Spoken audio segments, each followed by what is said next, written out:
और आप माइंड के इस 1976 चैनल में आपका हार्दिक स्वागत एवं अभिनंदन है। आज मैं बात करने वाला हूँ पैसा बनाना और पैसा कमाना, दोनों दो बातें हैं।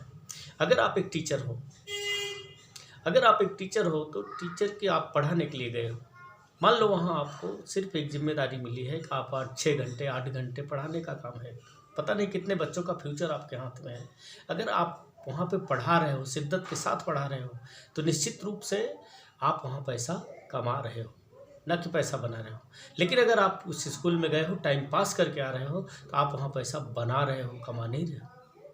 अगर आप डॉक्टर हैं और आपको डॉक्टर का पैसा आपको मिला हुआ है, ऊपर वाले ने, परमात्मा ने आपको जो लोगों को ठीक करने का हुनर दिया है, और आप वहाँ पे जाते हो, मरीज आता है कहरता हुआ, तड़पता हुआ, उसे ठीक कर देते हो, तो आप पैसा कमाते हो।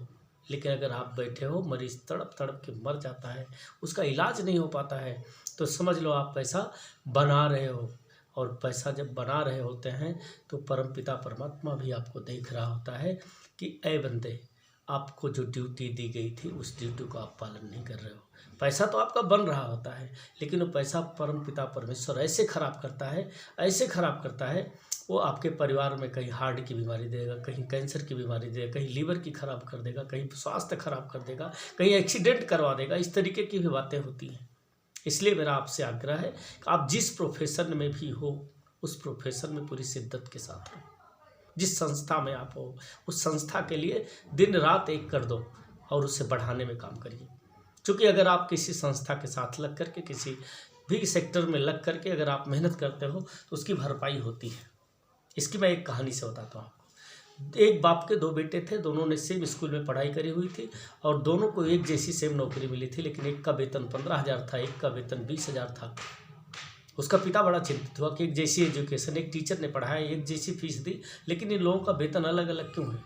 वो चेक करने के लिए उस कंपनी में पहुंचा और कंपनी के मालिक से पूछा कि मेरे दोनों बेटों का वेतन अलग अलग क्यों है।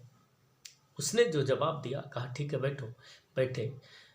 कुछ देर बाद एक टेलीफोन आया कि हवाई जहाज़ एक समुद्र के किनारे आया हुआ है और उसमें चेक करिए कि क्या क्या है। उन्होंने उनके दोनों बेटों को बुलाया, दोनों बेटों से कहा कि भाई देखो, एक जहाज़ आया हुआ है और उस जहाज़ में क्या है आप देख के आओ, अपने लायक क्या है। दोनों बच्चे ऑफिस से निकलते हैं। एक बच्चा बाहर से अपने एक मित्र को फ़ोन करता है कि भाई एक जहाज़ देखो समुद्र के किनारे आया है क्या। कहा हाँ आया है।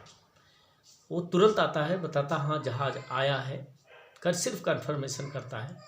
वही दूसरा बच्चा उस ऑफिस से जाता है और जाने के बाद वो बताता है कि सर, हवाई जहाज़ में इंटर करता है, कितनी एलईडी है, कितनी कपड़े हैं, कितने गहने हैं, कितने क्या है, ये सारी चीज़ें काउंटिंग करता है। मार्केट जाता है, मार्केट में उसका रेट पता करता है, मार्केट से रेट पता करके आने के बाद सारा कैलकुलेशन लगाता है और शाम को देर रात को आता है, बताता है सर उसमें लगभग अगर हम उसको खरीद लेंगे, खरीद के बेच देंगे तो लगभग 2 लाख रुपए का फ़ायदा है। पिता की समझ में आ गया कि वो बच्चा लापरवाह था, इसलिए उसका वेतन 15,000 है और ये बेटा इसका जिम्मेदार है और इसका वेतन 50,000 है। तो साथियों, ये फ़र्क होता है जिम्मेदारी में। अगर इससे भी आप नहीं समझ पा रहे हो तो इससे समझिए कि बनाया हुआ पैसा बिगड़ने में देर नहीं लगता। आज का वीडियो बस इतना ही। अगले वीडियो में हम फिर मिलेंगे। नमस्कार।